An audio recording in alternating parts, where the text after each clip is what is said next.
Welcome back to the Messy Workbench. Today we're gonna start digging down a rabbit hole. So the Baofeng has quite a bit of spurious emissions and I have several of them.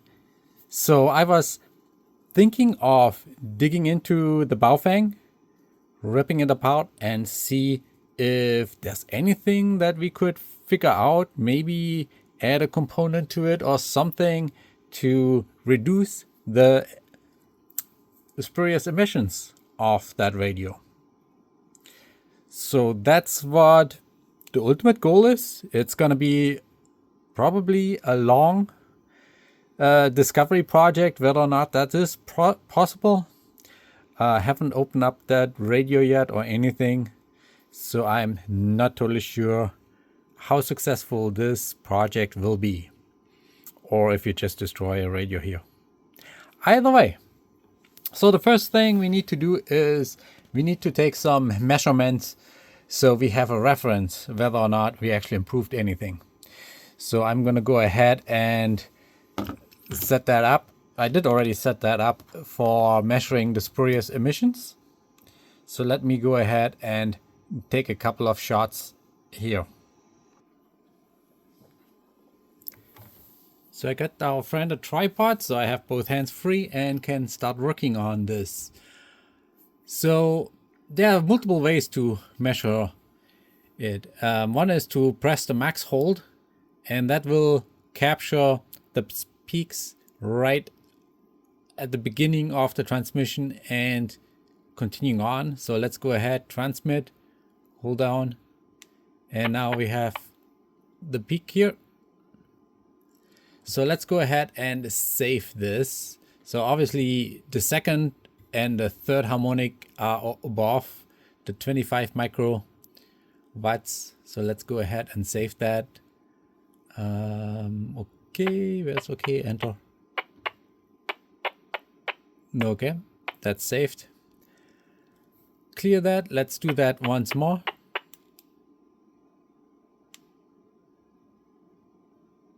Oh, max hold. Save.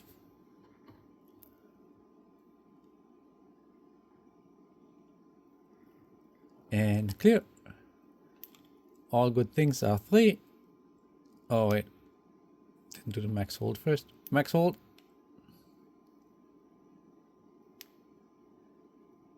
So yeah, right here, the second one kind of jumped high up. I don't know why. So save that. And now clear. So now what we do is we push it down, hold it, and then max hold. Save, enter.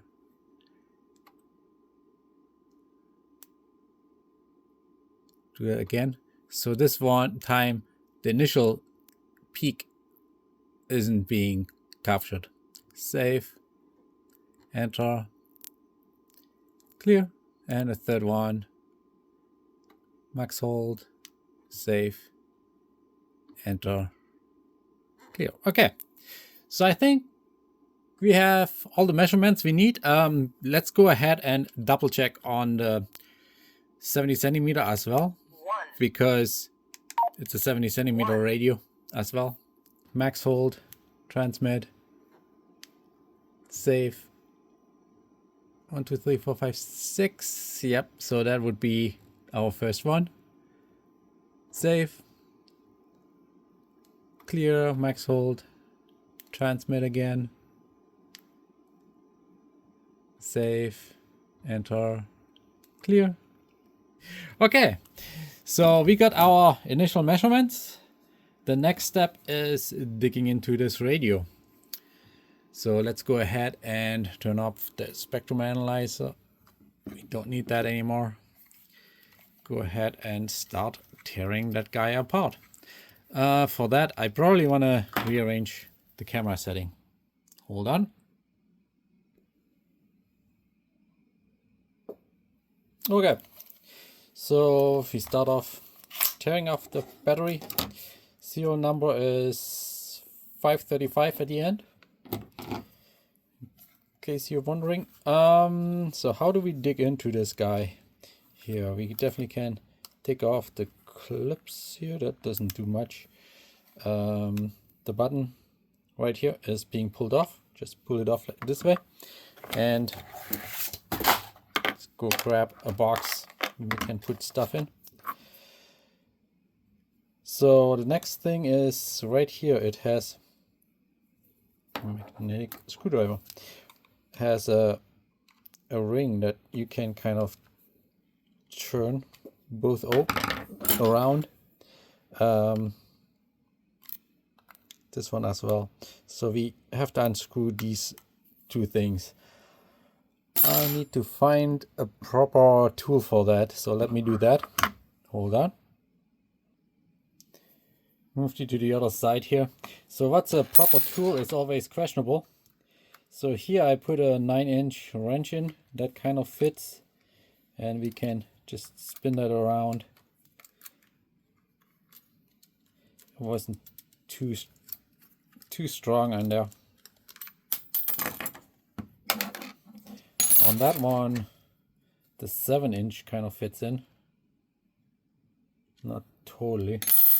But another way you can do it maybe is take a plier there and put it into the grooves and then rotate it around. Just be careful not to screw up the notch. If you had the proper tools, it would be obviously much better. But yeah, we don't want to mess it up too much. The wrench or the pliers work a bit nicer than a screwdriver. Screwdriver puts force on one side, especially when it's still tight. Kind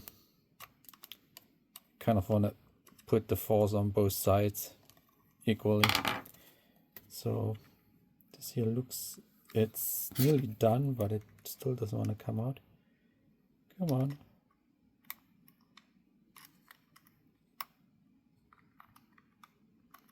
Oh, there we go. Okay, so those connectors are out. So that one should be able to come out fine. Here's a screw that we could undo.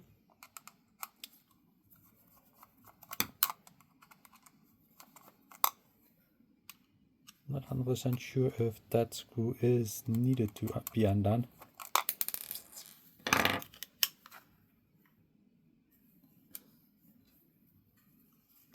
So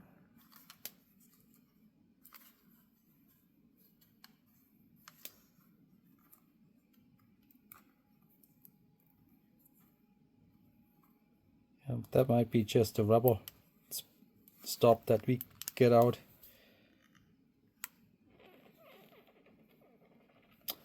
Let me see if I can find somewhere some guidance on how to do this. Okay, as expected, we don't need to remove that screw. Let's go ahead and put that back in here. What we need to do is, it's all just snap in. Oh, gosh, this screwdriver is magnetic. Fix up all crap. So let's go ahead, leave stuff together we can leave together. We just need to, it's snapped in here, so we need to pop this up, open, push that a little bit far enough that we don't break the plastic. I hate snap-ins.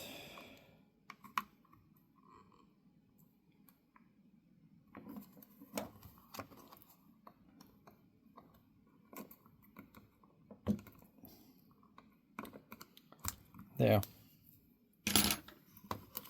So right here.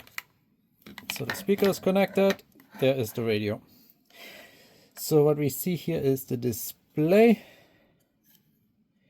The buttons, what we're interested is below there. So we need to take off this back plate here. So let's go ahead, find a screwdriver, and to remove that, right here's a screw, there are 2 screws, here's a screw, and there's a screw. I think those ones we need to undo. Let's go ahead and break in here. Oh man, those screws are on. Well, no, there's no Loctite or anything. They're just screwed on well.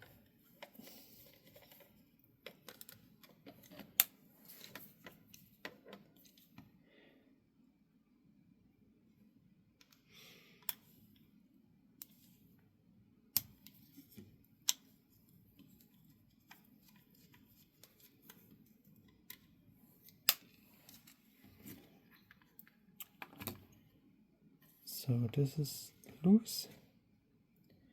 So we only did the 3 screws. This one, this one, this one. Let's go ahead, undo this one.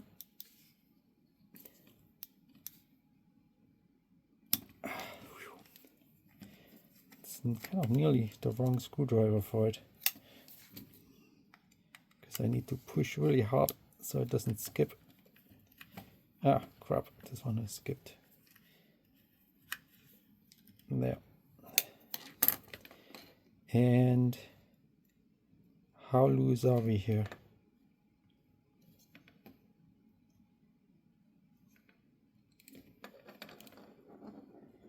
I think we're fairly good. I think where we're hooking is right here, the connector, antenna connector. Let's unscrew that guy. Is this the same screw? Looks like the same screw as the other ones.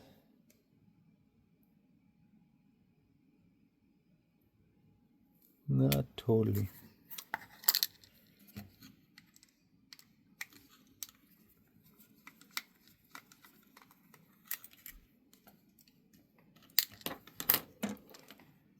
So let's see what happens when we pull that now out. Does it work?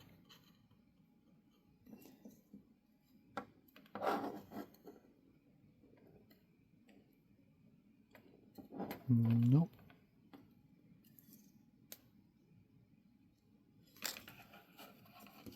Do I need to unsolder that?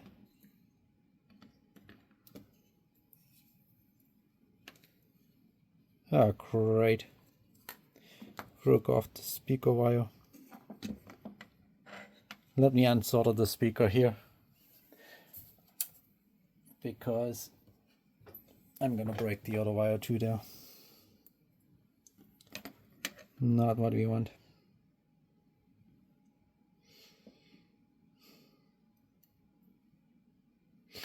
And then I'm gonna investigate on this here. Hold on. You need to unsolder.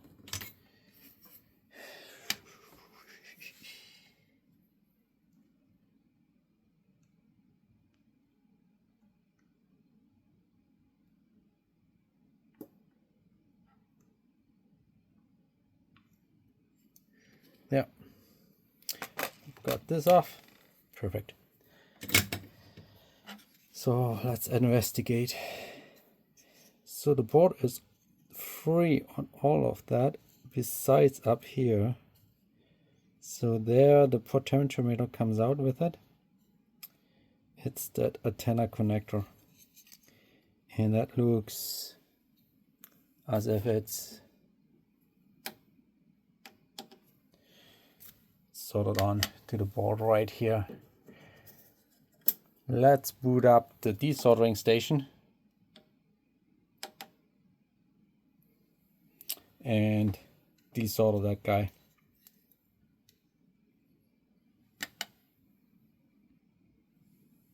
Okay, the desoldering station is warm.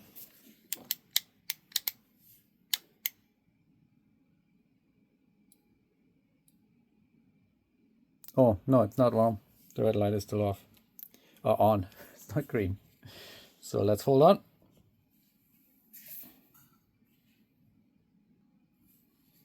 Okay, now it's got ready to go. So let's go ahead and put that right here. And oh, is that nice?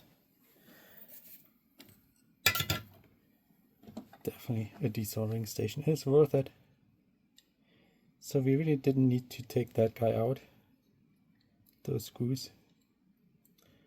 Kind of flopped around a little bit.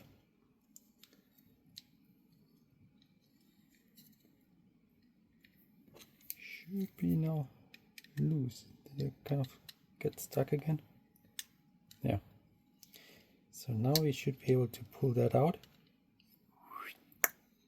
Perfect. And we see the radio. Let's go ahead and put those two screws in again, since that was not needed.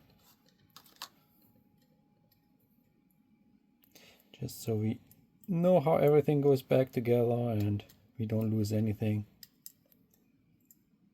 And so on and so on and so on. It's a pain. Boink. There. If you want to see it, how badly I am. Fortunately, this one is not magnetic.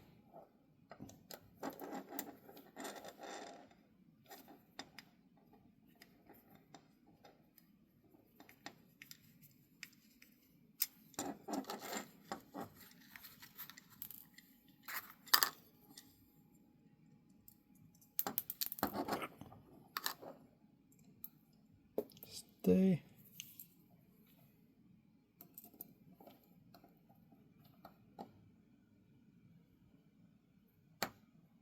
There it is.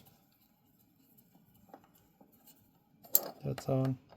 Let's go ahead and tighten this guy. This is tight. This is tight. There. So all what we have here, overview, a big aluminum piece. Right there's the contact for the negative terminal against this case, and the positive terminal of the battery is right here. So what we have to do, now that we have access to everything, guess that was somewhere around here. Don't lose that. What is this here? Fell off too. Need to watch a video later. So put all of that stuff back in here. Anything else that falls out? I think we're good. Yeah, there was no cleanup of stuff. Wouldn't be bad to clean that up. Since we have to do some tracing, I'm gonna do that. I'm gonna clean that up with alcohol so that looks a bit nicer.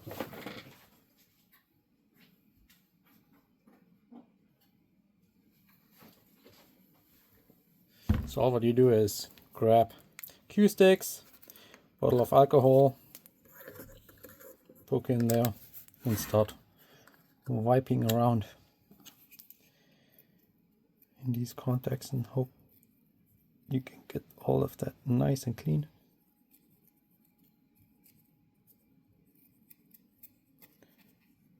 Right now it's wet, so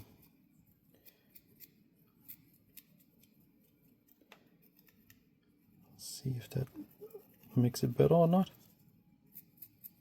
That looks nice.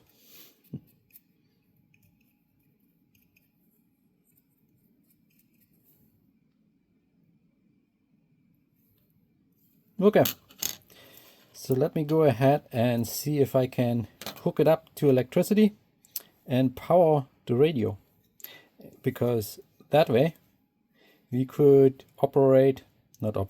we could take measurements. Those two are the push to talk buttons. Those are the buttons up and down. This one is the volume knob. Okay. The next thing I did was pull down schematics of the UV82. I found the schematics on the FCC database, and So I looked at the schematics and then also mapped the components from the schematics to the PCB board, so I could compare what should be there, what should not be there. So here on the schematics, we see right here is A1, that's our antenna. The other thing we see is the MCU, so that's the big old chip that drives everything. We are not really cared in that. This chip here is the FM broadcast chip, so that receives the FM broadcast.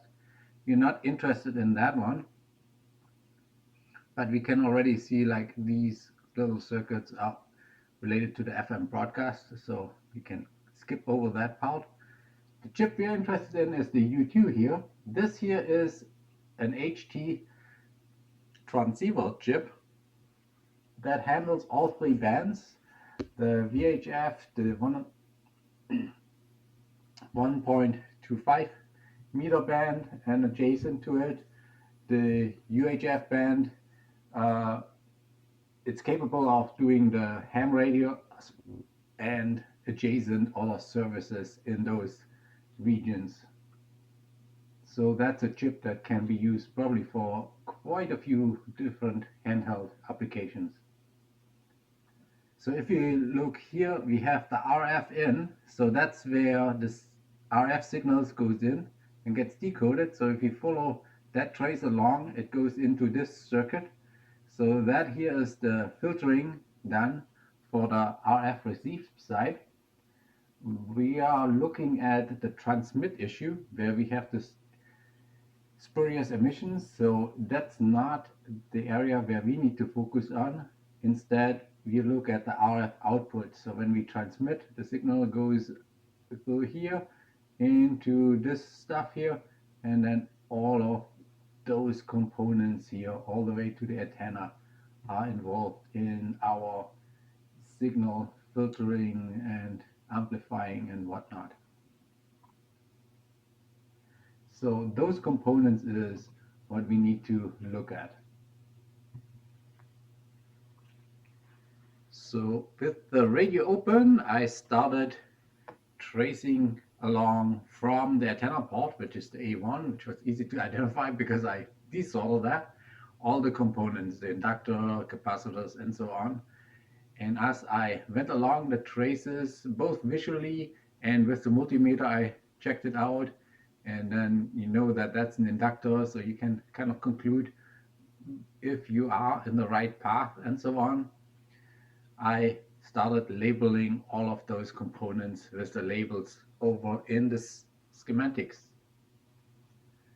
So here we see the filter part for the transmission. It goes all the way down to here.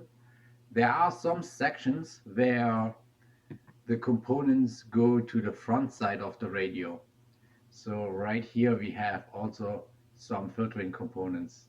So there's the antenna, there was a resistor right off the schematics, that's where it is. Here we have some capacitors and inductors as well, that's part of the filtering. These up here I just did for fun. So that's the flashlight. These are the LEDs that indicates transmit and receive, but so we are not interested really in those components. So once I identified all that, I looked at the differences between the schematics and what is on the PCB board. So if we go over what I found out, we see right here, let me maximize that onto the side so we can see both at once. Okay, so for example, C51, right here is the capacitor. If we go over where the C51 should be, right here, that capacitor does not exist. And that capacitor takes the signal to ground.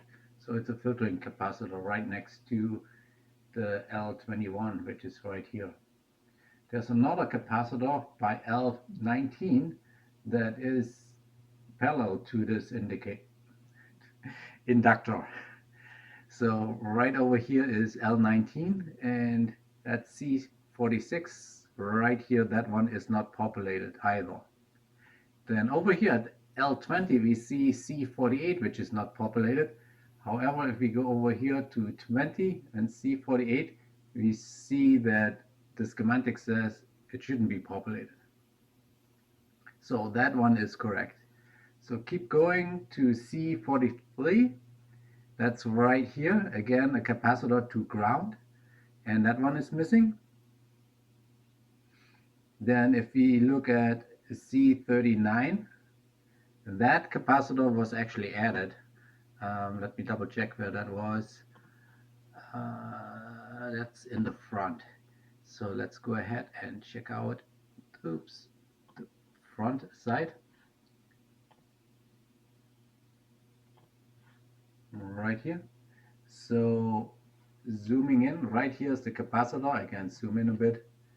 So this one, the circuit schematics says it shouldn't be populated, and we have that populated. Next we have, all the way over there is C18, that's missing. So C18 is on the back here somewhere.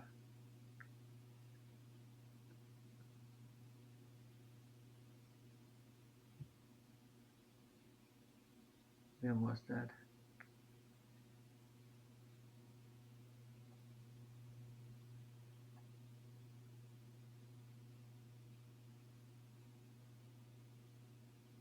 So C18 is right here. So this component is missing as well.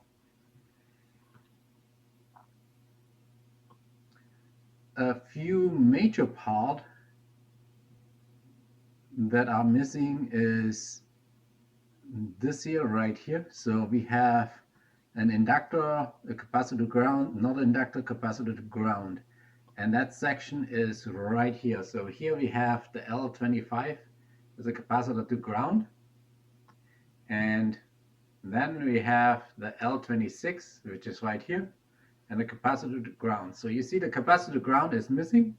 The L26, the inductor was replaced by a 0 ohm resistor, so that's just a jumper.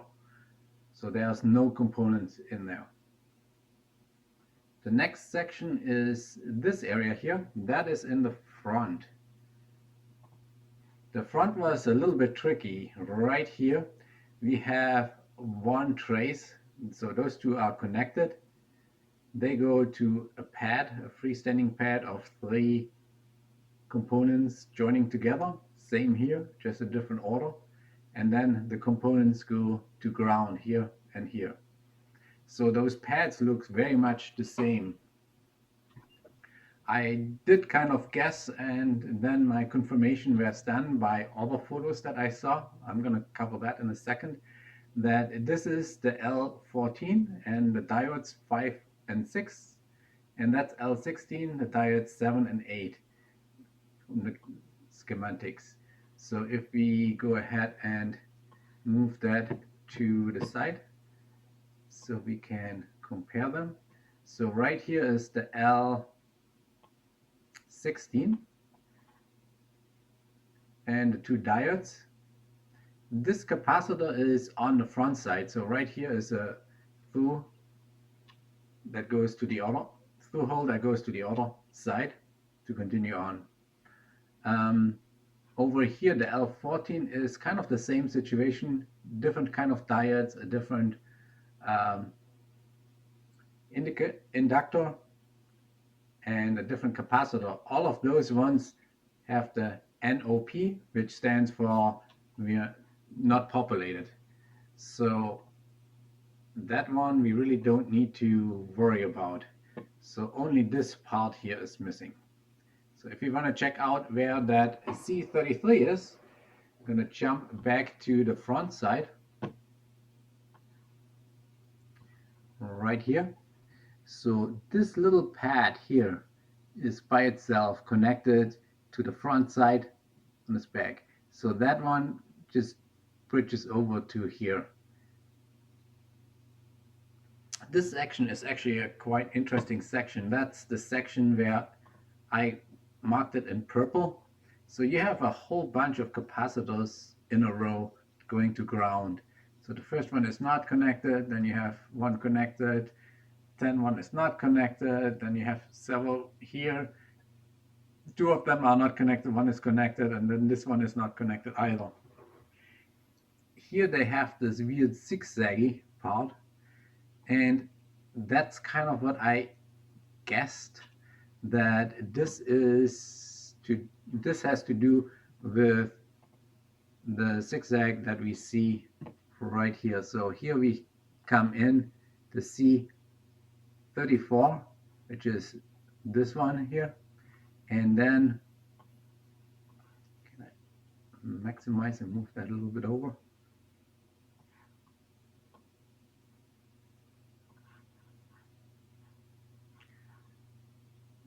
Always hard to deal with all that stuff. Okay, so right here we come around this turn, and we have, oh sorry, the C10, that's the center here is ground again, so we come around this turn and over here and continue on to the L10, which is right here, and so on. So this is 10, this is ground.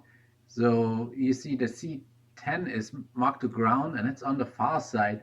So I assumed it was the C3 because it's kind of on the far side. It's not this one because it doesn't go to ground here, obviously. And so it's hard to know if that turn here has any effect on the RF or not. So if it matters whether this component is on this place versus on this place. So the C171 should be not placed and the C12 should be placed.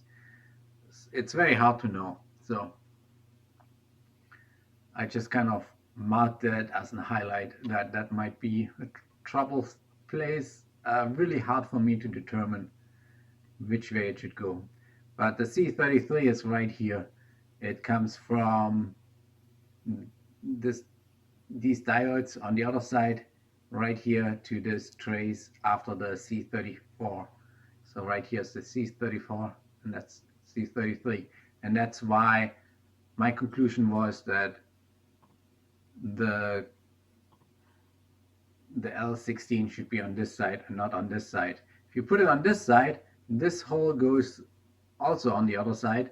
It will appear right here on C31, right here, this pad. So you're kind of more at the end of that loop. So right here.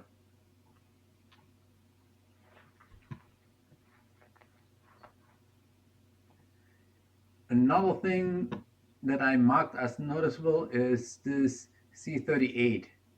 So that's again on the front side.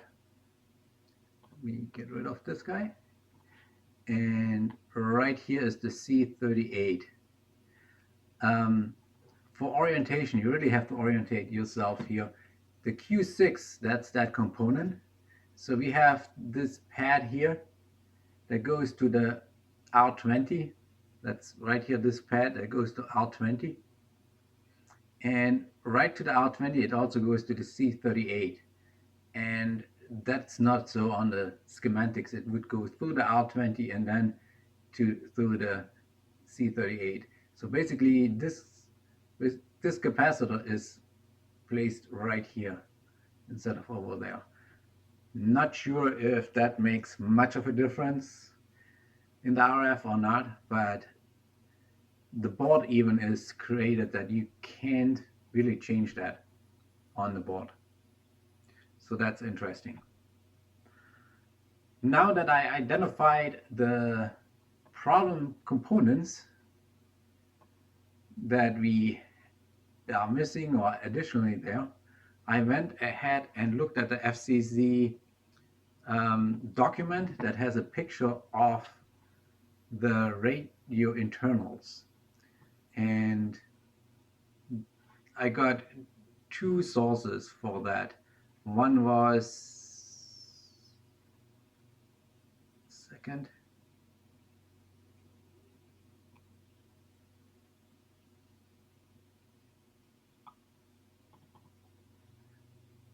So yeah, that's the same internal pictures of the radio that I got the schematics of. So if we zoom in on the pictures, unfortunately they become more pixelated, they're not high res, but we see here that this inductor and these two diodes are populated. So we know this side should be populated and this should be empty. So what I showed you before, what my guesses were, are kind of confirmed right here. You also see that this capacitor is on that side, so that should be fine on that front. If we look on the back side, we see that both inductors are populated. We don't have that weird 0 ohm bridge. We also see that these capacitors are in place that we are missing. So it kind of confirms with most of the stuff that it was missing and needed to be updated. The C64, let me go ahead and pull up the picture where we have all the numbers. So the C64 right here, so that's behind those two inductors. If you look right here, so this place is also not populated on the board. So even though the schematic says it should be populated, it's not populated on the board. So there is a case where my radio actually matches their test radio. The other thing that we can compare is this little trace of the C34. So right here we see the C34. Then we have a capacitor, empty capacitor. So you see that the C33 is connected, which we would need for those diodes on the other side, an inductor on the other side to work. The C12 here is on this position. Unfortunately, I can't tell if that's the same value as here. That's the big problem. When I went through all of those components, I wasn't able to check the values because they're all soldered in. In order to really check the values, I would have to unsolder them. It's kind of a bummer. If you come around here, we see the C10. That one is populated here as well. Then we see the 3 pads that are empty, same here. And then the C8 that's populated right here as well. So that's identical. We can go ahead and see if we can figure out the C18 down here. If we have that, that's harder to see. That would be kind of adjacent to this inductor. There's this, yeah, so it's right high resolution. It looks like it's missing here as well on there. That's a hard part about these low resolution pictures. So the big part that I think really matters is this inductor and capacitor pair, and then in the front side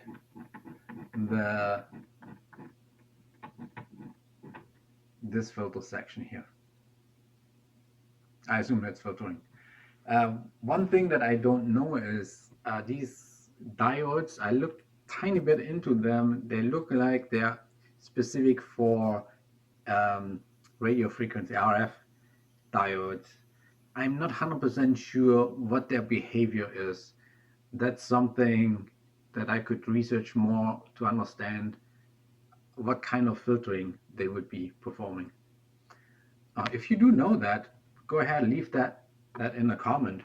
Also, if you have any idea which section of the schematics would be the most impactful on our spurious emissions, do let me know about that as well, because our goal here is just to knock down those spurious emissions so we get a clean signal and can utilize that radio again. If you want to look at these pictures and documents in order maybe to help me out a little bit or something else, I updated my website to include that. If you go to cqqrz.github.io, or you can just simply type in my call sign ae0s.com, it should redirect you to my site under projects. Then there you will find a link to the Baofeng UV82 transmitter filter fix, and that's where I have the comments, the summaries of my findings populated. So we have here the pictures with the PCB in high resolution, so you can look at them. I also have a link to the schematics and where I got that from. Again, the picture where I just highlight my findings so far, and then the comparison with the internal photos down here. So if you do see anything that can help us out getting to a solution on that radio to fix the spurious emission, let me know in the comments. I definitely appreciate that. My next steps here probably will be maybe learning a little bit more about those diodes I mentioned, looking at the components that are missing. Is that something that I can buy? And if I can, that would be awesome. Maybe I go ahead and buy them and start placing them into the radio and then compare that with my earlier measurements if the spurious emissions in any way respond to those added components or not. That's all for today though. So thank you for watching. Please like and subscribe, and see you next time.